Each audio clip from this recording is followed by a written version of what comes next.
Imagine being a world-renowned actor invited to an elite charity event, only to be treated like a stranger. For Hollywood legend Samuel L. Jackson, this night wasn't about his fame.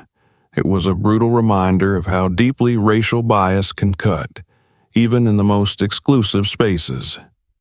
But what happens when the humiliation goes too far? Stay tuned for a story that will shock you and inspire you to reflect.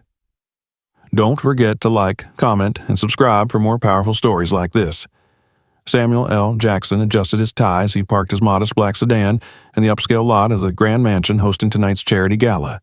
The event, dedicated to youth mentorship in underprivileged communities, was a cause close to his heart.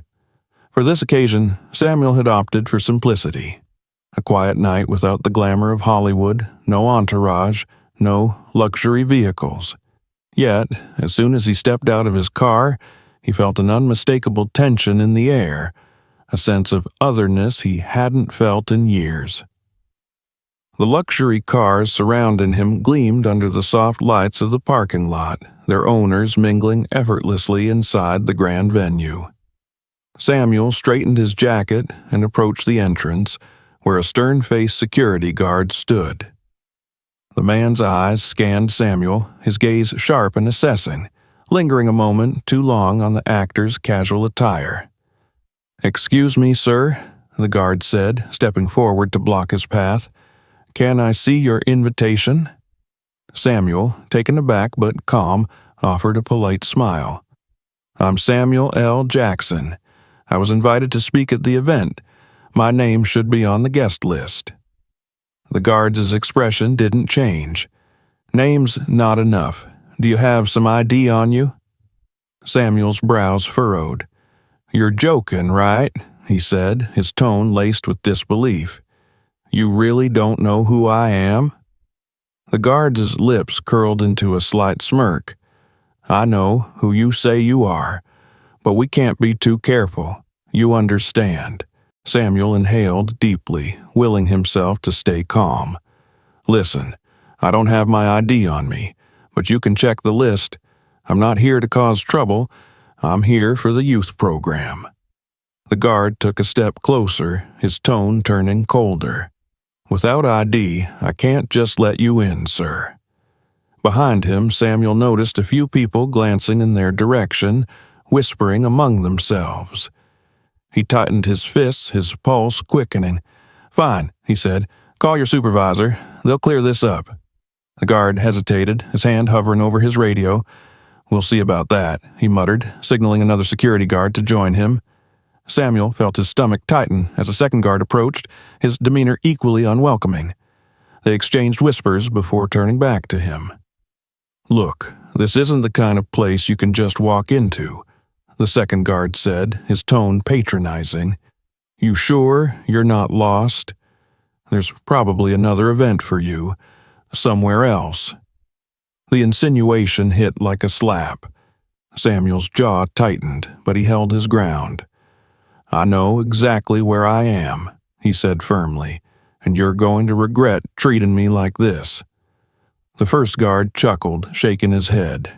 "Regret? Sure, buddy. Let's just keep this simple. Step aside while we confirm your story." Samuel gritted his teeth as the two guards moved to flank him, their presence uncomfortably close.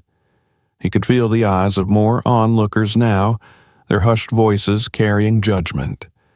His name, his decades of success, his cultural impact, none of it seemed to matter here. After a tense few minutes, a woman in her late 40s arrived. Her nervous smile faltered as she saw Samuel surrounded by security. "Mr. Jackson," she said, her voice overly cheerful. "So sorry about the confusion. You're on the list. No need for all this fuss." The guards exchanged uneasy glances, but reluctantly stepped back. The woman gestured for Samuel to follow her inside.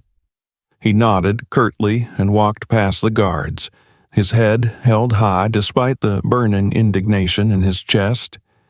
Inside, the grandeur of the mansion was overwhelming.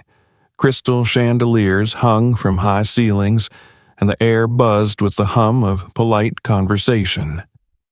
Samuel took a moment to steady himself, but the unease from outside clung to him like a second skin. As he moved through the crowd, the feeling of being out of place only deepened. The guests, adorned in designer gowns and tailored suits, cast curious glances in his direction. Some recognized him, their expressions shifting to surprise or faint admiration, but most seemed indifferent, maintaining their distance as if unsure of how to approach him. He found a quiet corner and took a deep breath.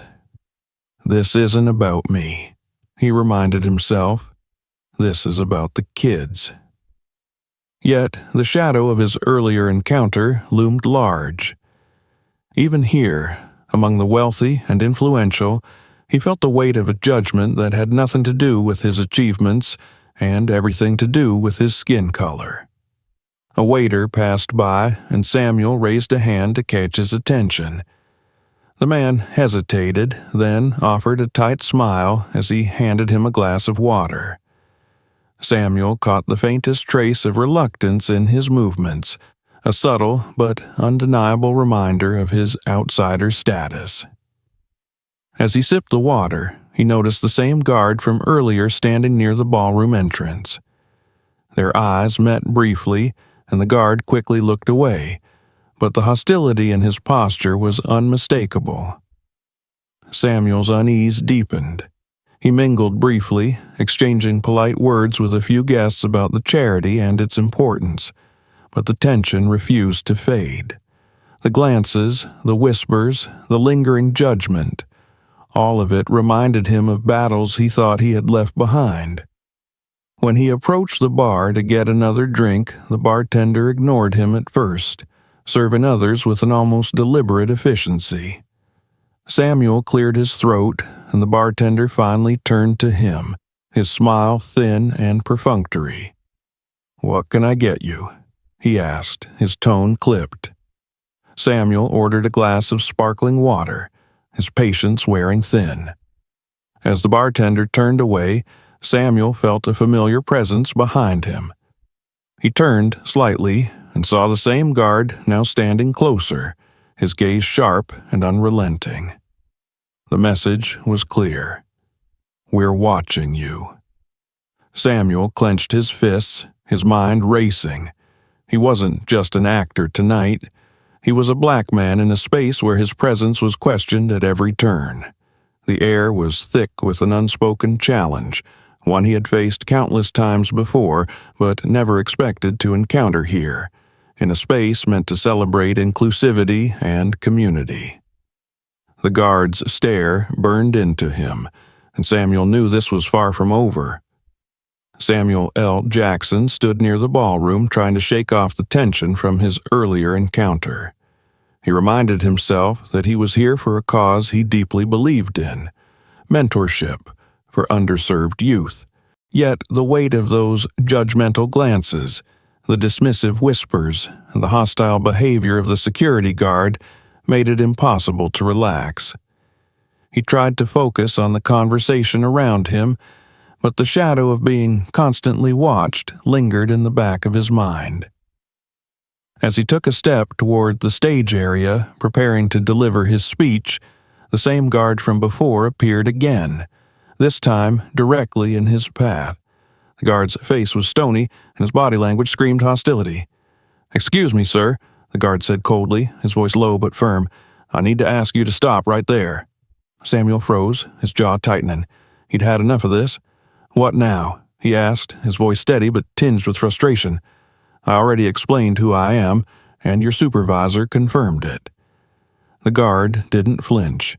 Instead, he gestured toward two other guards nearby who began making their way over. The tension in the air thickened, and Samuel noticed a few guests turning to watch the unfolding scene. "I'm going to need to see your ID," the guard demanded again, his tone sharper this time. Samuel let out a dry laugh, shaking his head in disbelief. "We're really doing this again? Look, I'm Samuel L. Jackson. I don't need to show you ID. I'm on the list. I've been cleared. You know exactly who I am." The guard's lips curled into a smirk. "All I see is someone who doesn't belong here, and I don't take chances." The insult hit like a slap, and Samuel's fist clenched at his sides. "You don't take chances?" he repeated, his voice rising. "Do you have any idea who you're talking to?" By now, the other two guards had arrived, forming a small wall in front of Samuel. One of them spoke, his tone condescending. "We don't care who you say you are. If you're supposed to be here, you'll show us ID. Otherwise, we're going to have to ask you to leave." The crowd around them began to grow, with guests murmuring and exchanging glances. Some looked concerned, others curious, but none stepped forward to intervene. Samuel took a deep breath, trying to maintain his composure. "I'm not going anywhere," he said firmly. "I'm here to speak. This is my event as much as anyone else's." The first guard took a step closer, his voice dropping into a threatening whisper. "Then we'll have to remove you by force." Before Samuel could respond, the guards moved in. One grabbed his arm, twisting it behind his back, while another shoved him forward. The unexpected aggression made Samuel stumble, his body jolting with pain as the pressure on his arm increased. "Are you out of your mind?" Samuel barked, his voice loud enough to echo through the room. "Get your hands off me!" The guards didn't relent. They began pushing him toward the exit, their grip unyielding. Gasps rippled through the crowd and a few phones were raised, capturing the scene on video. Samuel's face burned with humiliation and anger. "This is insane," he shouted, struggling against their hold. "I'm an invited guest. Let me go." The guards didn't stop. One of them leaned in close, his voice dripping with contempt. "Invited or not, we don't need people like you causing trouble here." The words stung more than the physical pain. Samuel stopped resisting for a moment, his mind racing. People like me? The blatant racism, the unchecked hostility, it was something he thought he'd overcome long ago. But here it was, rearing its ugly head in one of the most elite, supposedly progressive settings. As they reached the main hall, Samuel dug his heels in, forcing the guards to pause. "You're making a big mistake," he said, his voice steady but filled with fury. "Call your supervisor, now." One of the guards hesitated, glancing at the growing crowd of onlookers. But the first guard, the ringleader, sneered. "You're the one making the mistake, thinking you can just walk in here and act like you own the place." The venom in his words sparked a new wave of anger in Samuel. He wrenched his arm free with a sudden, forceful movement, glaring at the guards. "If you think I'm going to let this slide, you've got another thing coming." At that moment, a voice cut through the tension. "What's going on here?" A man in a crisp suit pushed his way through the crowd, his expression a mix of confusion and concern. It was the event coordinator, clearly alarmed by the scene. His eyes widened as he took in the sight of Samuel, surrounded by guards, his arm red from where it had been twisted. "Mr. Jackson?" the coordinator said, his voice trembling slightly. "What's happening?" "These clowns think I don't belong here," Samuel said, his voice biting. "Even after your staff cleared me, they're still treating me like I'm some kind of criminal." The coordinator turned to the guards, his face pale. "What are you doing? This is Samuel L. Jackson. He's our guest of honor." The guards froze, their bravado faltering. The lead guard stammered, We didn't know." "Didn't know?" the coordinator snapped. "His name is on the list. He's here to speak. How could you possibly not know?" The crowd murmured louder and the guards shifted uncomfortably, their confidence crumbling under the weight of their mistake. One of them muttered a weak apology, but Samuel wasn't interested in hearing it. He stepped forward, his gaze sweeping over the gathered guests. "This is what happens," he said loudly, his voice carrying through the room. "This is what it means to be judged, not by your accomplishments, not by your character, but by your appearance." The silence that followed was heavy, punctuated only by the shuffling of feet and the faint hum of whispers. Samuel's chest heaved as he caught his breath, the raw anger still simmering beneath his composed exterior. The coordinator tried to smooth things over, gesturing for Samuel to follow him. "Please, Mr. Jackson, let's get you to the stage." Samuel held up a hand, stopping him. "No, not yet. These people need to understand what just happened here." The guards stood frozen, their faces a mix of fear and embarrassment.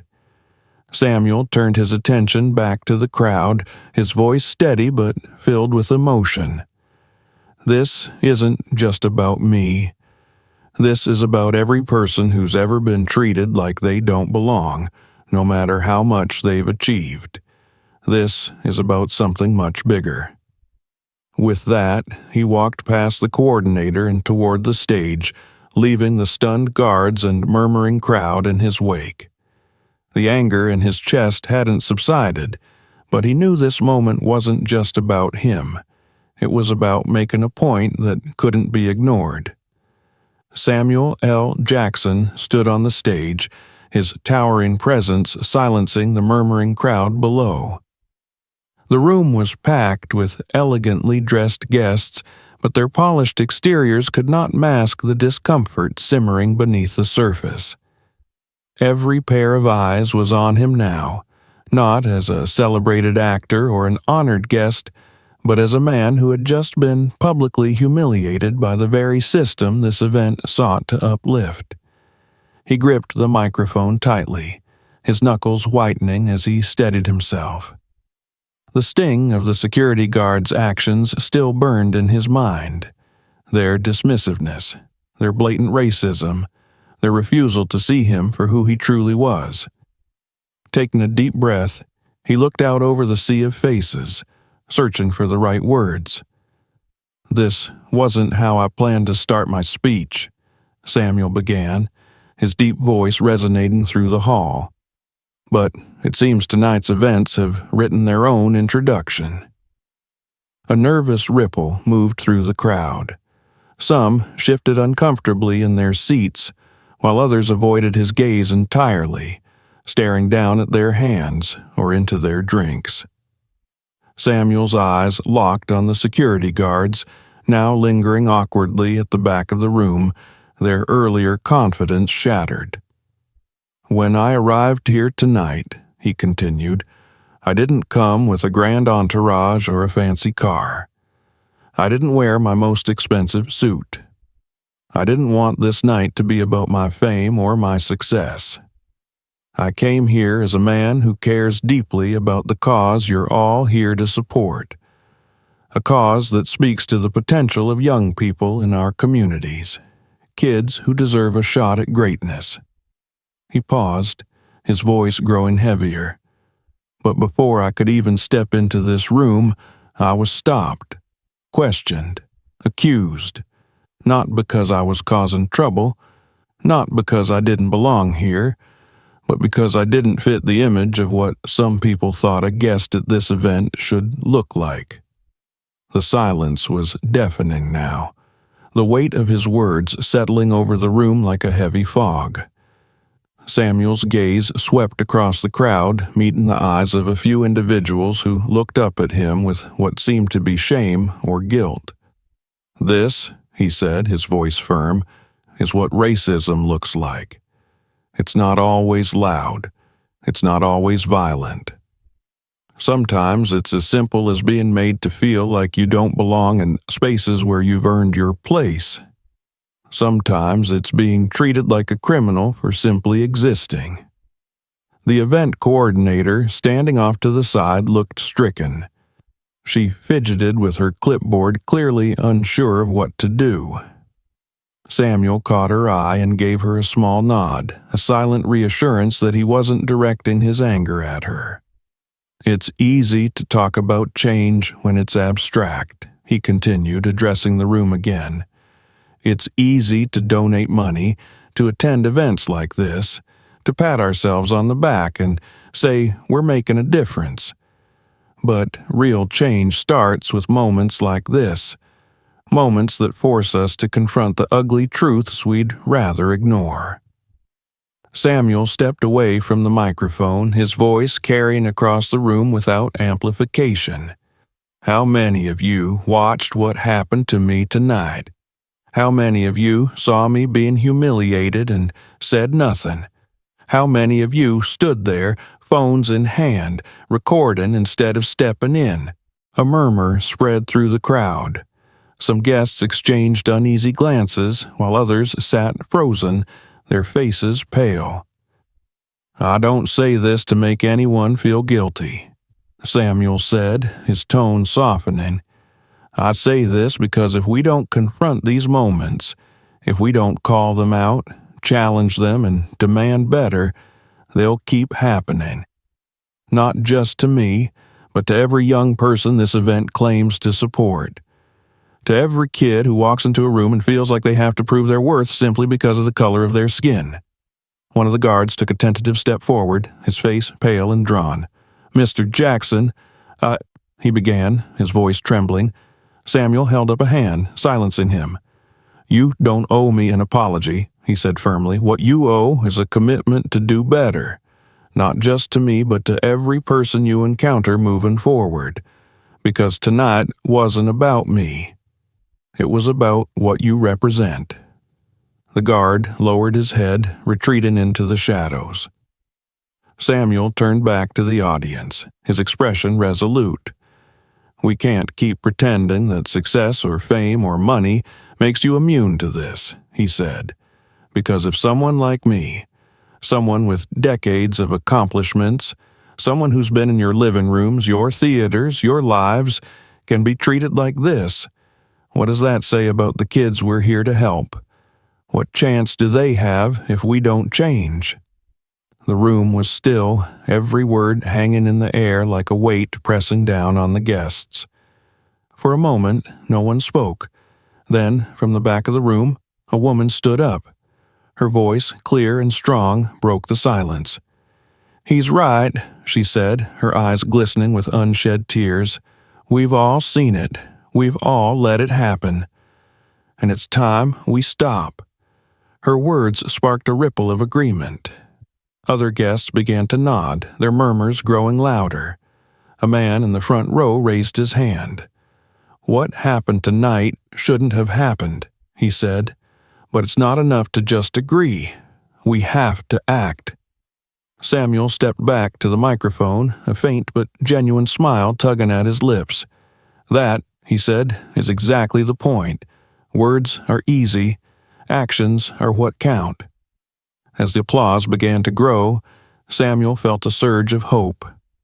Tonight had been painful, humiliating, infuriating, but it had also been a moment of truth. A moment that could spark something bigger. When the applause finally subsided, Samuel looked out over the crowd one last time. "Thank you for hearing me," he said simply, "but don't let it stop here. The kids we're fighting for deserve better, and so do we." He stepped off the stage, the crowd parting to let him pass. As he moved through the room, the event coordinator approached him, her expression earnest. "Mr. Jackson," she said, her voice low, "I'm so sorry for what happened tonight. I promise we'll address it. The security team—" Samuel cut her off gently. "It's not just about them," he said. "It's about all of us. We all have work to do." With that, he walked toward the exit, his head held high. Outside, the cool night air greeted him like a balm, washing away the heat of the evening's confrontation. He knew this wasn't the end of the fight. It never was. But tonight had been a start, and sometimes that was enough. This story is a stark reminder of the challenges many still face, no matter their success or fame. What did you think of Samuel L. Jackson's powerful stand? Let us know in the comments below. And don't forget to like this video, share it with your friends, and subscribe to our channel for more eye-opening stories. Together, we can make a difference.